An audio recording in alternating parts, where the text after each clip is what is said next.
Negara masing-masing. Baik, ini dia. Boleh minta tepuk tangan, bisa tepuk tangan boleh? Baik. Selanjutnya kita juga akan mengundang untuk Mas Jo, boleh berada di tengah. Kita akan launching. Baik, siap, Mas Jo siap ya? Ya, ditemani oleh seluruh kru dan juga ini para pemain dari film Sarjana. Kita siap buka 1, 2, 3. Untuk official poster dari film Saranjana lahir di sana. Oke. Jadi sebenarnya ada pertimbangan berat ya. Maksudnya saya kan juga ini debut film pertama saya layar lebar. Oke. Dan sebelumnya berada di belakang layar dan saya juga. Tapi alhamdulillah banyak banget mentor-mentor yang bisa membantu saya akhirnya terwujud film ini. Dan tentunya ini bukan karya yang sempurna, bukan karya yang mungkin terbaik, tapi saya selalu berusaha untuk menjadi lebih baik. Iya. Banyak bahkan tahun 2002 sampai 2023 ini kayaknya setiap bulan kita disuguhkan film genre horor. Yes. Dan Saranjana menurut saya adalah genre horor yang sangat berbeda. Karena berbeda apa? Kita tidak biasa kebanyakan genre horor itu adalah dari Jawa atau dari Sunda. Iya. Kebanyakan ya. Dan kali ini ada sesuatu yang baru dari Kalimantan. Iya. Original dari Kalimantan. Bahkan kita survei secara penulisan dari lokasi, dari tempat yang ada di film ini ada loh tempatnya. Dan semua memang berkaitan. Kita kenapa mengambil 3 kabupaten di Kalimantan? Itu semuanya historinya sangat terikat. Makanya kita gabung menjadi Saranjana. Itu ada misi saya untuk salah satunya biar mereka melihat Kalimantan lebih dekat lagi. Ini drama atau apa mungkin ada ya. Iya. Kalimantan diangkat, tapi mereka kalau budaya yang mungkin lebih ke mistis, adat istiadat, mungkin jarang sekali yang diangkat ke layar lebar ya. Kalau mungkin dokumenter atau serial mungkin banyak. Tapi menurut saya Saranjana itu orang taunya Saranjana gitu. Saranjana taunya Kalimantan. Dan menurut saya kesempatan inilah saya akan membangun menyampaikan, memberikan penglihatan lebih detail bahwa di Kalimantan itu seperti ini gitu. Karena orang melihat Kalimantan kadang-kadang wah Kalimantan memang jadi sugutan juga karena ada IKN ya. Ya betul. Nah sebenarnya Saranjana itu mungkin salah satunya misinya IKN juga kali ya. Kota modern dan maju. Sih dapat tawaran ya untuk bergabung di film Saranjana. Tentunya aku merasa harus ngambil kesempatan ini gitu. Pertama, aku juga dari Kalimantan Selatan. Dan aku emang konten kreator di bidang misteri dan horor. Sudah pernah ngangkat Saranjana juga. Aku merasa sangat tertarik sih dengan film Saranjana ini. Dan aku rasa mungkin akan sangat menyenangkan kalau aku ikut langsung. Saranjana ini kan emang urban legend dari Kalimantan Selatan, dan ketika aku baca skripnya, aku rasa tim penulis itu mempunyai bahan riset yang bagus dan sudah sesuai dengan apa yang kita percaya di Kalimantan Selatan terkait dengan Saranjana. Dari adat tradisi, terus juga lokasi, bahkan hal-hal detail seperti cara masuk mungkin ke Saranjana. Nah itu agak berkaitan dengan realita dan film nanti. Kalau ditanya tentang apa tadi mistis-mistis kayak gitu ya? Yes, boleh. Sebelum kita berangkat dari Jakarta, kebetulan aku sama Lutfi selalu bilang, Vi jangan lupa istighfar, jangan lupa doa-doa, karena kan kita jujur aku sama teman-teman yang lain belum pernah ke Kalimantan, dan juga dikasih tahu sama orang-orang dekat aku bahwasannya Kalimantan mungkin ada yang bilang mistis atau ada yang bilang macam-macam, tapi alhamdulillah pas sudah sampai sana kebetulan gak ada mengalami apa-apa sih. Dan juga ya mungkin di sana waktu syuting kita agak-agak takut juga karena benar-benar di hutan. Itu syuting benar-benar di hutan, terus gak ada lampu ya, gak ada internet, dan benar-benar kita langsung kebayang, aduh ini di belakang gue ada siapa ya, di depan ada siapa ya. Dan itu benar-benar takutnya di situ sih, jadi nggak ada misi sama sekali. Dan alhamdulillahnya di tempat syuting itu kru-krunya dan ada polisi juga kan, ada orang-orang keamanan itu ngejaga kita dengan baik. Jadinya alhamdulillah nggak ada gangguan apapun pas syuting. Sebagai pemain ya, pertama kali memainkan film horor tuh kita harus menyamakan emosi ketika kita melihat pocong jalan kaki. Iya. Pocong jalan kaki. Pocong jalan kaki sama pocong makan nasi padang. Nah itu kaget kita harus menyamakan emosi ketakutannya, menyamakan emosi kecemasannya, panik ketika melihat pocong tuh itu kan harus apa ya, harus real gitu. Sedangkan kita udah ngeliat pocong makan nasi padang, pocong ngegombal juga ada gitu. Ya kayak gitu-gitu sih Mas paling. Aku selama syuting sih alhamdulillah nggak ada hal mistis ya. Adanya malah kejadian-kejadian seru pas lagi kejar-kejaran, juga pas scene ada scene seru banyak, ada banyak sih sebenarnya scene serunya sih, banyak karena main sama kakak-kakak juga di sini ya. Terus kita ada scene traveling itu seru banget. Aku itu di mobil sempet tiduran Ya. Terus ada di mobil sempet ada apa ya, kayak bercandaan, pantun-pantun bercandaan. Terus ada aku ketawa-ketawa sampai kejedot apa jok mobil, bukan jok mobil, apa dashboard ya, kena dashboard mobil depan gitu kejedot. Saking apa serunya ketawa-ketawa di mobil waktu itu. Seru banget pokoknya syuting di sini, apalagi sama Om Jo sama pemain-pemainnya seru-seru banget. Karena fiksi imajinasi pembaca, imajinasi para warga netizen juga beda-beda. Tapi kami melakukan ada beberapa part di sini. Kenapa lama produksi ini? Sebenarnya kita harusnya tayang di awal tahun. Sudah diminta oleh XX1 juga untuk tayang di awal tahun. Tapi kita tidak mampu karena ada proses CGI yang cukup lama. Karena kita membangun, mungkin tadi ada lihat sekilas di poster kita, mungkin lihat sekilas. Kami mendevelopment kota itu cukup lumayan lama, dan kami juga kayak membangun kulturnya masyarakat ini seperti apa, tata pemerintahannya seperti apa. Terus tadi juga di sini ada laskar. Kami sebutnya laskar Saranjana ya, polisi-polisi Saranjananya itu ada, kostumnya seperti apa, teknologinya apa aja, ada. Tapi kalau saya bilang seperti apa, nanti nggak enak dong ya, nonton ya. Nonton, ya. Cuma saya garis bawahi, film horor ini adalah horor petualang. Kami tidak menyebut ini science fiction.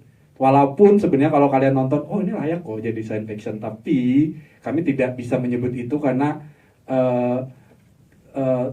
kita teknologi CGI kita juga tidak seperti mungkin kenapa sih nggak dibikin Wakanda aja, kenapa sih nggak dibikin Tomorrowland aja, banyak loh. Kita juga sebenarnya menggambarkan membuat Saranjana itu udah kayak kita bikin Tomorrowland aja yuk, kita bikin Wakanda aja yuk, bikin apa aja gitu, banyak sebenarnya. Itu ide awal.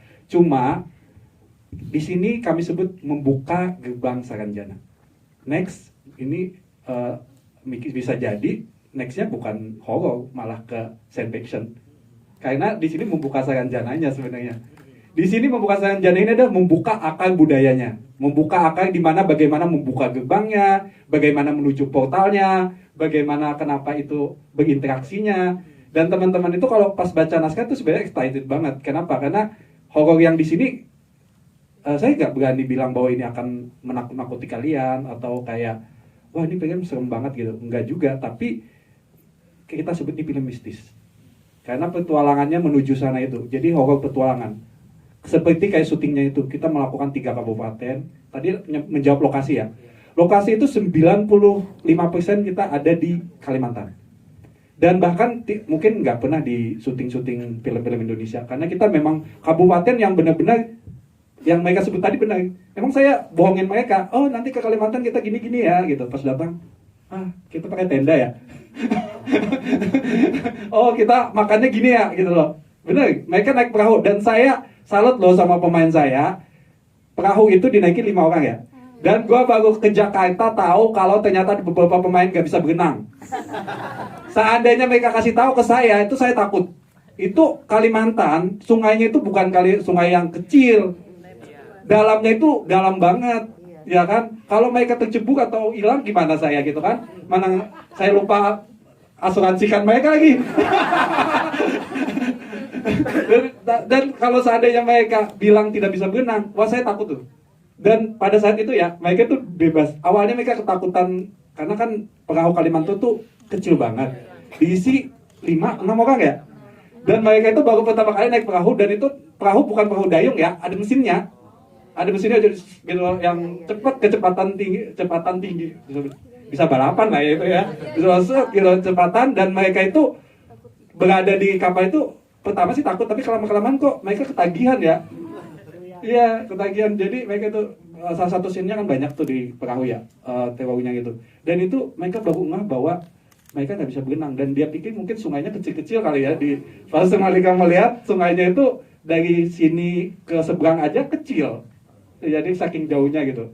Tapi alhamdulillah tidak ada apa-apa. Saya rasa sih syuting Saranjana itu kayak direstuin sih sebenarnya. Iya. Kalau ritual seperti ritual khusus sih sebenarnya nggak ada ya. Tapi kalau untuk izin itu seperti kayak kita ke Kesultanan Banjar. Kita sebelum syuting itu, jadi 2 minggu sebelum syuting atau 1 bulan sebelum syuting kalau nggak salah, kita datang ke Kesultanan Banjar. Jadi Banjar itu masih ada kesultanan. Jadi kita datang kalau Nawon dulu, kalau dalam Jawa ya. Jadi kita permisi, kita mau syuting gitu. Terus kita jelasin tujuan kita. Baru setelah itu kami safari lagi ke dinas-dinas Hulu Sungai Selatan, Hulu Sungai Tengah, sama dengan Kota Baru tempat itu. Benar kata Mas tadi, kalau ngomongin Saranjana di Kalimantan itu berasa udah kayak udah benar aja gitu, nggak bisa dibantah, nggak bisa diapa-apain gitu. Jadi ketika kami hati-hati banget mempresentasikannya. Mungkin kalau saya bukan orang Kalimantan, mungkin akan susah akses masuk ke sana untuk membuat film ini. Tapi karena saya adalah memang lahir dan saya asli Kalimantan, jadi kayak berasa bahwa saya itu didukung. Sumpah saya itu sampai sekarang pun saya kayak nggak nyangka bikin film ini. Teman-teman juga tahu ya, pas syuting itu kita ada konser kan tadi ya, ada konser besar itu ribuan orang, mungkin bisa jadi 5.000 atau 7.000 orang. Kami nggak bayar figurannya itu. Mereka datang. Yang di panggung itu ya, Mas ya. Mereka datang untuk benar-benar nonton konsernya. Padahal kita nggak ada kasih pengumuman apa-apa. Jadi mereka tuh udah, wah ini ada Saranjana gitu. Mereka pada datang. Terus kita pindah lagi ke Hulu Sungai Selatan. Setiap hari itu kita yang nonton syuting kita ya, udah kayak bukan lagi 100-200, 5.000, 3.000 orang. Wow. Gitu. Jadi kayak nonton konser. Kita ada adegan di pasar gitu ya, adegan di pasar. Itu satu pasar penuh ya. Nonton ya. Dan kita udah kayak desek-desekan. Ini kita itu film loh, bukan konser musik atau apa gitu. Jadi saya sangat terima kasih loh buat warga Kalimantan. Makanya saya hati-hati banget. Karena jujur naskah ini pun saya buat bersama development teman-teman sih. Semua tempat, lokasi, benda-benda yang ada di film ini adalah ada sejarahnya di Kalimantan. Kalau kalian nanti lihat, kenapa sih ada Mandau? Tadi ada bilang, kalian harus cari Mandau. Iya. Mandau itu, pembuat Mandau itu ada di Hulu Sungai Selatan, yang ada sungai-sungai itu. Terus, ada pohon halau-halau. Pohon halau-halau itu adalah di ketinggian Meratus, Kalimantan. Dan itu adalah pohon yang ikonik buat pendaki. Siapa yang pernah mendaki Gunung Meratus di Kalimantan, itu pasti akan melewati pohon itu. Dan itu ada pohonnya kayak gerbang. Terus tadi pantai, tempat konser-konser dan sebagainya itu ada Kota Baru. Jadi kita menggabungkan laut, pegunungan, dan sungai. Jadi memang real lokasi dan tempat itu ada historinya. Dinda kita pilih di sini sebagai vokalis. Dan teman-teman ada 4, Irjan, Lutfi, Betari ini manajernya band. Terus ada Ajeng. Jadi mereka ini bandnya itu kekinian, musiknya kekinian karena musiknya apa? Lebih EDM. Musiknya EDM. Jadi nggak nyangka opening film kita itu EDM. Jadi jangan bicara tentang horor menit pertama kita takut-takutin, Mbak. Enggak, film pertama kita konser EDM heboh. Pokoknya musiknya juga isi makanya saya bilang ini komplit banget. Nah, pemilihnya itu kenapa Lutfi kan juga sebenarnya band ya. Salah satu juga dan penyanyi juga. Terus Dinda memang belum bukan penyanyi tapi dia oke, dan kita di sini dia ada kayak nyanyiin satu, bukan nggak nyanyi sih sebenarnya tapi lagu yang buat Dinda. Terus yang lainnya ini Ijan sebagai DJ, pantas lah ya makanya DJ. Nah ini Pei sebagai keyboard. Jadi muka-muka Mike itu anak muda kekinian itu, terus konser di Kota Baru. Dan manajer kita, manajer band sangat leadership itu Betari Ayu gitu. Terus ada Adiat ini saya kasih bocoran, dia itu orang Saranjana. Itu aja ya, jangan diceritain ya Adiat yang cerita lanjutnya ya. Jadi kalau yang nyambung tadi apakah ada kotanya, dia aja ada orang Saranjananya gitu ya. Gitu. Terus ada beberapa teman ensemble juga yang lain-lain. Terus ada Maurice, dia ini adalah dia bintang iklan, iklannya mukanya warawiri tapi dia berdarah Kalimantan. Jadi dia bisa Kalimantan dan bisa jadi dia mungkin kalau ngelihat iklan ya banyak banget muka Maurice di iklan-iklan. Terus ada Gina pastilah ya, dia tuh YouTuber yang ngebahas mistis Saranjana. Nah, Gina ini juga penduduk asli orang Kalimantan dan dia harus berbahasa Banjar.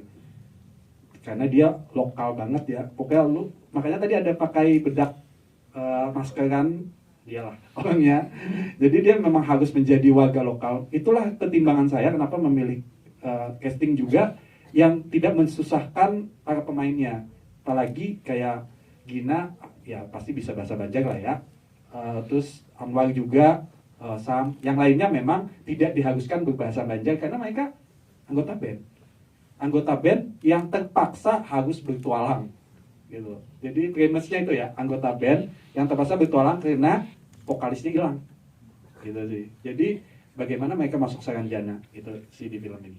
Nah kalau serunya syuting ini seru banget, beda kalau syuting lain. Kalau saya syuting yang lain kan after dari scene mereka pulang pergi, ini mereka berada di tempat karena nggak bisa pulang. Dibawa ke Kalimantan, mereka nggak bisa pulang. Yo, lo mau syuting, ayo. Kalau nggak syuting ya udah kamu istirahat aja gitu. Jadi sungguhnya kita kayak kekeluargaan di Kalimantan. Itu hampir 12 hari di Kalimantan. Itu jadi kayak udah tahu aja karakter masing-masing gitu. Ya sebelnya mungkin ada yang kesel juga, tapi kita tahu bahwa itu untungnya kita membentuk tim yang bagus. Dan saya rasa sama seperti bandnya, membentuk tim yang bagus itu adalah memang jadi karakter band itu kayak nggak perlu karantina lagi sih mereka, karena mereka selalu berempat jadinya. Sejauh ini kita di Kalimantan emang apa ya, seru sih, beberapa scene juga walaupun berat tapi kita lakukan dengan happy aja, walaupun kayak udah jam 5 pagi melihat sunrise bersama-sama, kayak indie aja sih kita ya waktu itu. Jadi ya yang aku harap semoga nanti pada suatu sama filmnya, karena aku dan yang lain semua ngebuat film ini pakai hati, jadi semoga isinya nyampe juga ke hati yang nonton. Tapi mereka nggak bisa berenang, kita ada adegan underwater. Oke. Dan itu seharian kita di kayak kolam renang sih sebenarnya, underwater, pengambilan gambar. Tapi anehnya yang paling lama pengambil selesai siapa? Padahal dia nggak bisa berenang. Jadi mereka ini nggak bisa berenang, dikasih oksigen, mereka harus tenggelam di dasar gitu. Jadi film ini kalau dilihat sekilas, oh gini doang ya gitu, tenang, nonton aja ya. Karena banyak adegan-adegan yang sebenarnya seru banget. Jadi mereka harus underwater juga.